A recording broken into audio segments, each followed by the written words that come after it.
membuka acara ini dengan membaca basmalah bersama-sama. Bismillahirrahmanirrahim. Acara selanjutnya yang pembacaan materi dari rekan-rekan saya. Saya persilakan kepadanya. Baik, perkenalkan nama saya Daniel Nur Yasin, absen 7. Di sini saya sebagai pemateri yang pertama. Materi yang pertama yaitu mengenal Umar bin Khattab. Umar bin Khattab lahir 13 tahun setelah kelahiran Rasulullah SAW. Umar menghabiskan separuh perjalanan hidupnya pada masa jahiliyah. Ia tumbuh dan pada masa itu sebagaimana anak-anak Quraisy lainnya. Ia mengungguli anak-anak Quraisy lainnya karena ia termasuk orang yang mau belajar dan pandai baca tulis. Sejak kecil, ia tumbuh dan berkembang dalam kehidupan yang keras. Sebelum masuk Islam, Umar sudah terbiasa menyelesaikan berbagai sengketa yang terjadi di kalangan bangsa Arab. Umar terkenal sebagai orang yang bijaksana, bicaranya fasih, penyantun, argumentasinya kokoh, dan gigih mempertahankan segala sesuatu yang sudah menjadi tradisi suku Quraisy, seperti berupa ritual peribadatan dan sistem sosial lainnya. Beliau dididik menjadi sosok yang memiliki kemuliaan dan keberanian, tidak segan menyatakan kebenaran tanpa ragu-ragu. Ketika Rasulullah SAW diangkat menjadi nabi, Umar berusia 27 tahun.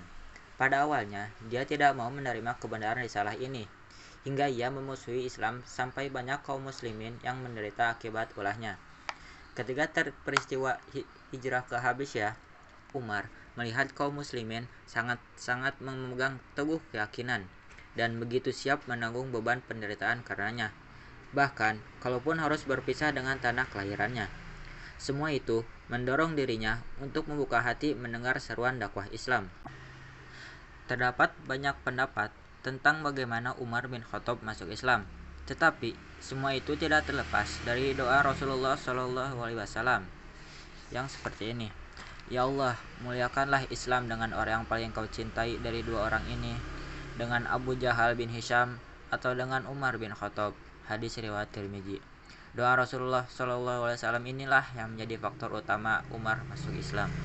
Terima kasih kepada pemateri satu yang telah menyampaikan suatu materinya. Kita persilakan kepada pemateri dua. Saya sebagai pemateri kedua nomor absen ketiga, saya akan menjelaskan tentang keislaman Umar bin Khattab. Islamnya Umar bin Khattab bermula pada saat ia ingin membunuh Nabi Muhammad SAW. Yang pada saat itu Nabi Muhammad SAW sedang berada di rumah sahabatnya, yaitu Akram bin Akram. Lalu dalam perjalanan ia bertemu dengan Nu'aim bin Abdullah dan ia menanyakan kemana tujuan Umar pergi. Umar pun menjawab dengan spontan bahwa ia akan membunuh Nabi Muhammad SAW. Pada saat itu Nu'aim berkata lagi, "Wahai Umar, bagaimana kamu akan membunuh Nabi Muhammad SAW sedangkan adik ipar kamu saja sudah menjadi pengikut setianya Nabi Muhammad SAW?" Lalu Nu'aim berkata lagi, "Wahai Umar, kenapa kamu ingin membunuh Nabi Muhammad SAW?" Dengan spontan Umar menjawab, "Karena Nabi Muhammad SAW dianggap oleh Umar sebagai pemecah masalah dan sudah memecah belahkan masyarakat Mekah." Mendengar pernyataan tersebut, Umar bin Khattab langsung naik pitam dan marah besar. Ia pun mencari adiknya yaitu Fatimah dan Sa'id bin Zaid suaminya yang sedang membaca Al-Quran. Pada saat setibanya di rumah Fatimah, Umar langsung memukul adik iparnya yaitu Sa'id bin Zaid sampai mengeluarkan darah. Pada saat itu Umar bertanya, "Apa yang kamu baca?" Lalu adik iparnya pun menjawab, "Saya membaca Al-Quran." Lalu Umar pun berkata lagi, "Berikan kepadaku."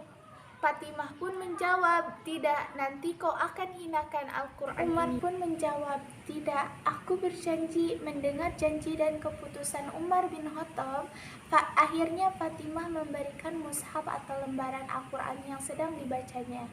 Setelah membaca ayat-ayat Al-Quran tersebut, lalu Umar tersentuh dan terketuk hatinya. Lalu ia ingin menemui Nabi Muhammad SAW yang sedang berada di rumah sahabatnya yaitu Akram bin Akram untuk menyatakan keislamannya. Keislaman Umar bin Khattab membuat Islam semakin kuat dan berkembang. Melihat semula dakwahnya Nabi Muhammad SAW yang dilakukan secara sembunyi-sembunyi dilakukanlah secara terang-terangan. Orang-orang Quraisy melihat Umar bin Khattab memimpin barisan kaum muslimin, mereka sangat sedih dan terpukul. Kesedihan tersebut belum dirasakan oleh kaum Quraisy. Pada saat itulah Nabi Muhammad SAW memberikan gelar Al-Faruq kepada Umar bin Khattab, yang artinya pembeda antara yang hak dan yang batil. Ketika ada perintah hijrah ke Yathrib, kaum muslimin melakukannya secara diam karena mereka takut mendapatkan serangan, tetapi Umar bin Khattab melakukannya secara terang-terangan seraya berkata bahwa dia akan berhijrah, dan barang siapa yang menginginkan ibunya kehilangan anaknya, temuilah aku di balik lembah ini. Umar pun berhijrah tanpa ada yang membuntutinya. Lalu Umar bin Khattab itu pun tibalah di Madinah dan menjadi pembantu setianya Rasulullah SAW. Sekian, terima kasih. Terima kasih kepada pemateri 2 yang telah menyampaikan materinya. Kita lanjut kepada pemateri 3. Perkenalkan, nama saya Najwa Nurmaulida, nomor absen 21 sebagai pemateri ketiga. Di sini saya akan sedikit menjelaskan tentang pengangkatan Umar bin Khattab. Pada masa Khalifah Abu Bakar As-Siddiq, beliau merasa sakit. Beliau merasa sakitnya semakin parah. Beliau pun mengumpulkan beberapa orang sahabat untuk menggantikannya. Di hadapan mereka, beliau berkata, "Sungguhnya kalian telah melihat keadaanku seperti ini. Aku kira sakit yang aku derita kali ini akan mengantarkan kepada ajalku.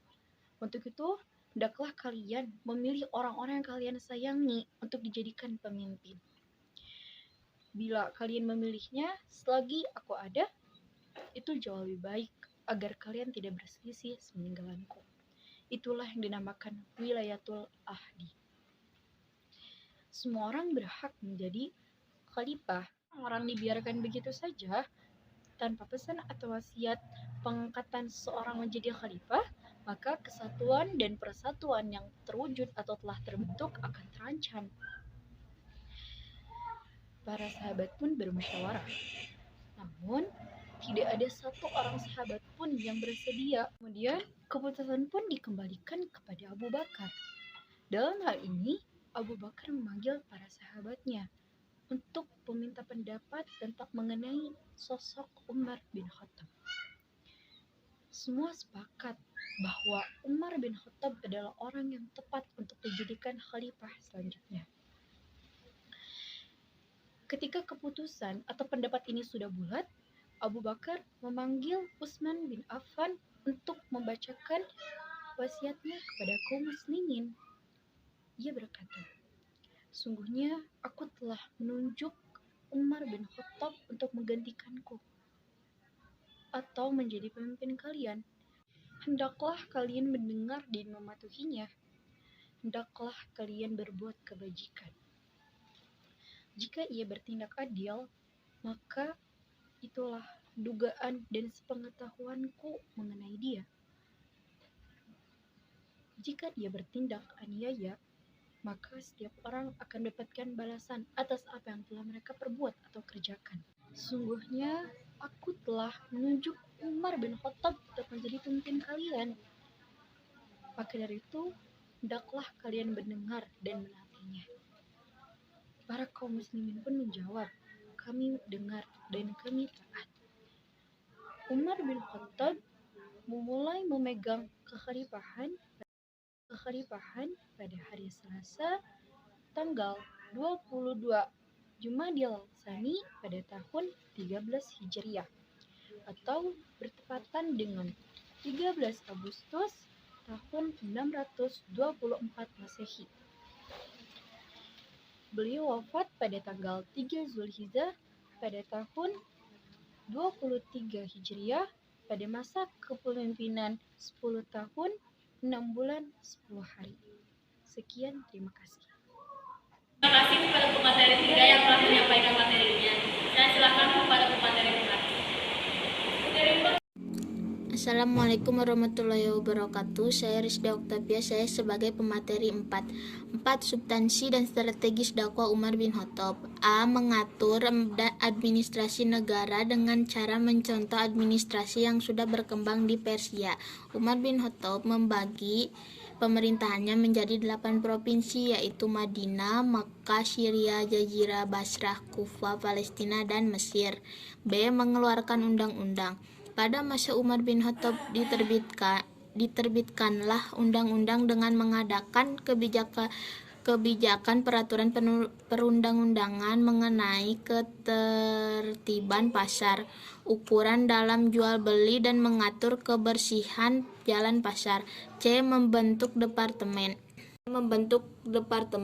Ada beberapa departemen yang didirikan untuk menyokong roda pemerintahan, yaitu jawatan kepolisian yang bertugas untuk menjaga keamanan dan ketertiban, penerbitan sistem pembayaran gaji dan pajak tanah, mendirikan pengadilan dalam rangka memisahkan lembaga yudikatif dan lembaga eksekutif, Departemen Pekerjaan Umum, dan mendirikan Baitul Mal yang pada masa Umar mulai diterbitkannya mata uang dan juga ditetapkan tahun Hijriyah dengan perhitungan hijrah Rasulullah SAW ke Yasrib sebagai tahun pertama Hijriyah. Terima kasih kepada pemateri 4 yang telah menyelesaikan materi kali ini. Saya persilakan kepada para notulen. Assalamualaikum warahmatullahi wabarakatuh. Nama saya Muhammad Boy Januar, absen 15. Saya di sini sebagai notulen. Assalamualaikum warahmatullahi wabarakatuh. Perkenalkan, nama saya Oliani Johan dari kelas 10 MIPA 2, nomor absen 5. Di sini saya sebagai pembaca kesimpulan. Nah, jadi Umar bin Khattab adalah seorang yang setia dan tangguh meskipun pada awalnya beliau begitu kejam terhadap kaum muslimin. Karena Umar menghabiskan separuh dari perjalanan hidupnya pada masa jahiliyah. Ia tumbuh pada masa itu sebagaimana orang-orang Quraisy lainnya. Sejak kecil, ia tumbuh dan berkembang dalam kehidupan yang keras. Tak heran pula beliau menjadi sosok yang ditakuti. Tetapi setelah Umar bin Khattab masuk Islam dan mendapatkan hidayah dari Allah Subhanahu wa Ta'ala, akhirnya umat Islam pun mendapatkan kekuatan, mulai berdakwah dan menyebarluaskan agama Islam.